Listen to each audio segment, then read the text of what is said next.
The databank should be something you immediately start to looking to level as soon as you start the game, for a couple of major reasons. Each time you level the databank, you get asteroid, but most importantly, you get these forced release components that increase your max stamina by 10 points, and it will really help you explore the game as well as help you in combat based on just having more stamina. But the biggest reason why you want to level it as fast as possible is because the higher rank you go, the higher the probability of the echo drop rate, the absorption probability, and at rank 15, you start to unlock legendary rank echo as a drop. So you really want to hit it there. And so in this video, I'll be teaching you how to level up your databank extremely fast on top of that. And as always, if you enjoyed the video, consider subscribing, and I stream mostly on Twitch. Let's get started. Defeating a monster type enemy in this game will potentially drop a echo based on the probability of your current databank rank. The game will guarantee you a 6-stat drop at the very beginning of the game, which is going to be the first echo you collect.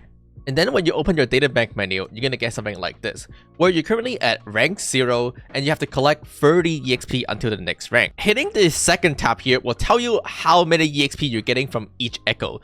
So the way it works is that for each echo and the rarity you collect, you get a certain amount of EXP added on top of your databank.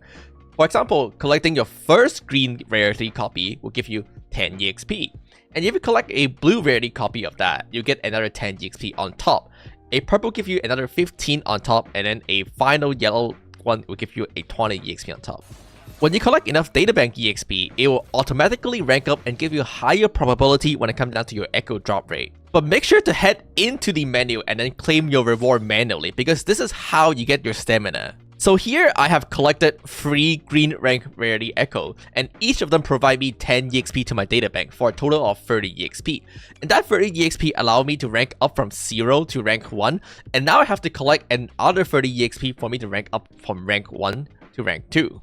You can get past the first couple rank pretty quickly because they have a low EXP requirement, but at later rank it's going to require you a lot of EXP, like 200, and it's going to be harder to acquire EXP. But again, fortunately you have me, so I'll be teaching you how to get over those barriers. Now make sure you keep playing the game until you unlock the guidebook function. This is because in the second tab of the guidebook, you can find all the enemy available in this game. So for example, let's say you're looking for the traffic eliminator, you can hit the detection at the bottom right, and it will show you exactly where on the map you can find them. For example, up here, there's a bunch of them. So I'm going to go ahead and kill these enemy, and hopefully I get a drop from him. Yeah, a drop. And that's okay, because the map will automatically find you the next one. So you just want to head to the next one and kill that. Okay, so there, finally, I got a drop. And now when I collect this thing, I can move on to the next one. Once you have found your first copy of the echo, you want to just move on to the next echo that you don't have. Capturing the same echo at the same rarity as the one you have entry in your databank do not give you any more EXP. So you always want to be aiming for a new echo that you don't have any entry of. Now there's something really important that I have to call out, and that is human enemy do not drop echo. Only monster type enemy drop echo. So for example, you can see that these two are kind of human type enemy. They're Gunmaster and Cannoneer. They don't drop any echo and you can skip over them. So I'm going to move on to the next one, which is going to be this monkey. If you're unsure which monster can drop echo, you can actually come back to the gallery in the echo menu and just keep track of the one at the bottom right. Now there's a reason why I don't use this, and that's because I highly recommend you to start killing common class enemy first and then boss enemy, and leave all the elite class enemy at the very end. The echo for elite class enemy are a lot harder to come by because they are more rare and they spawn in a lot less quantity. Boss enemy keep respawning over and over, so you can keep farming them until they get a drop. So a strategy that I would use if you're trying to min-max your progression is that when I see a group of enemy, I'll only kill the small one and make sure I leave the big one up. So here, for example, I killed it on a small mushroom, but I'm going to purposely leave this big mushroom up, and I'm going to come back for it later. If you're trying to min-max your progression from the beginning of the game, you want to get as far in for your databank level so that you have higher chance as well as potentially increased rarity for getting them drop before you go kill this elite enemy, so that you can get the best results possible. And eventually at some point, you're going to find every echo in the game. And that's when you come back and kill the echo entry that you already have to hopefully get a higher rarity one. So here, for example, I have a zigzag that is a green color. But once I have leveled up my databank high enough, I can start getting blue color drop. And I'm going to come back and I'm going to kill this one to get a blue color drop now, which will give me an additional 10 EXP. So that's how you'll level up your databank after you have collected every copy of your first echo. Your general progression idea looks something like this. You want to start by obtaining any new echo that you don't already have an entry in your databank, because this will give you the highest amount of EXP. Once you have obtained every single echo, then you want to backtrack for your lowest rarity one. You unlock the purple rarity pretty fast in this game. You unlock it at databank rank 8. And at this point of the game, you can still be looking for new echo, or for most of your echo, they'll still be sitting at the green rarity rank.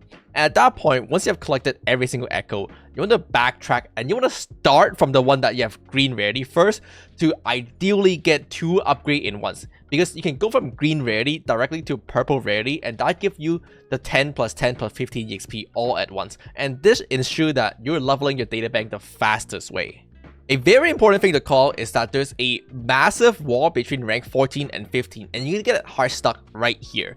This is because in order to go from rank 14 to 15, the game requires you to collect every single echo in the game at purple rarity. And again, those elite echoes are very hard to find. And this is the main reason why I tell you to save them. It's because you really want to maximize your chances of getting a purple elite drop. Now, fortunately, you can get echo drop in co-op as well. So grab your friends and go hunt those elite down, because they are very rare. And if you don't have friends, I do have a Discord. But I'm going to be giving you a secret tips to get past that barrier a lot easier. And that is, just find 5-star echo. Now, some of you might have noticed already, but I have this 5-star gold color echo in my databank, even though I haven't unlocked the drop. So here I can only get rank 2 green color drop, but I have a 5-star gold color echo in my databank, and this is giving me the full EXP. Throughout your journey in this game, you're going to come across enemy with red glowing aura. Now, killing these enemy can get you a 5-star echo drop, even when you haven't unlocked them in the databank yet. For this enemy, I lured it into the water so that it will automatically die, because enemy in this game actually drown. And so you can see when I go ahead and collect it, it's going to be a 5-star gold color rarity echo. And this accelerates your databank progress extremely fast. I have a separate video on how to find every single special enemy in this game so that you can get these early 5-star echo. So make sure you go check that video out. And again, additionally, subscribe to the channel so you don't miss out on future guide. Now, the second thing you want to do is to beat the tower and hologram to go for these phantom echo. Phantom Echo count as a separate entry in your databank, but they still give a 20 EXP each, so it's still really massive to just get these Phantom Echo just to keep on adding your databank EXP. You can find yourself a Phantom or a Shiny Monkey from the tower, and you don't have to beat the hardest level of tower to get it. You can just beat the lower level one, and you'll be able to acquire this deep record. Once you have 300 of it, you can just buy it. The next 2 shiny or phantom is going to come from hologram, and you can find yourself the Phantom Morning Axe as well as the Phantom Thundering Weapons from the hologram shop. The hologram is a little hard to beat though, and you do have to beat difficulty 3+ in order to unlock these echo plus just getting enough currency. So I would recommend people to just start leveling the purple rare echo. Because you're going to be stuck at this level for so long, that I advise you to just start leveling purple echoes if they have good stats to just get some gear in and then beat these challenge out. Finally, in the elusive game mode, there's actually another hidden phantom here. You can find yourself a Phantom Heron here by clearing difficulty 3, and so you can buy this out. This is one of the big reasons why I advise everyone to level up your rover so that you can beat this game mode and then unlock that Phantom Echo. But regardless, I think there's a lot of benefit of just leveling your databank quicker, because that gives you more chances of getting 5-star echoes, which we're going to help you accelerate your power level really fast. Or you just really want to get the stamina as soon as possible so they can explore easier, because that allows you to run faster. I have a lot more Wedding Wave guide coming out, and let me know what you want to see in the comment below. With that being said, as always, thanks for watching, like, comment, subscribe. Bye.